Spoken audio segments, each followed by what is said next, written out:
Well, before we even had these files, Howard Lutnick was on the record calling Jeffrey Epstein the greatest blackmailer ever. So how come Bill Gates and all these other people could hang around him and not see what you saw? Or did they see it and ignore it? Or No, they participated. right. That's what his MO was, get a massage, get a massage. And what happened in that massage room, I assume was on video. This guy was the greatest blackmailer ever. Even this guy who's contradicting the official narrative, this guy literally lived next to Jeffrey Epstein. This guy who's like, I'm going to tell the truth. Those guys participated.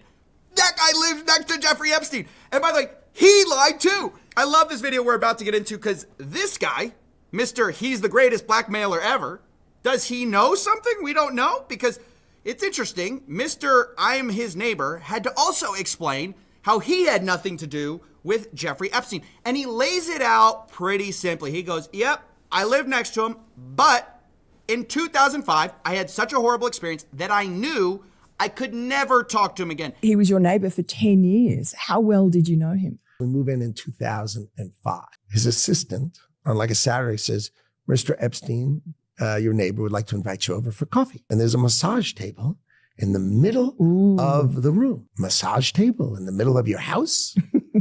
How often you have a massage? And he says, every day. And then he gets weirdly close to me. Ooh. And he says, and the right kind of massage. Ooh. Now my wife is standing here. So she looks at me and I look at her and we say, I'm sorry, we have to go. And we left. And in the 6 or 8 steps it takes to get from his house to my house, my wife and I decided that I will never be in the room with that disgusting person ever again. Well, he couldn't be more clear, could he, right? He says, hey, I may have been his next door neighbor, but I met him once before the 2008 guilty plea. Remember I said that was a big deal.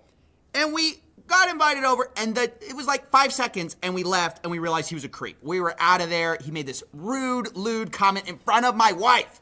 I would never go see this guy. I mean, he makes it super clear he's gross. So I was never in the room with him socially, for business, or for even philanthropy.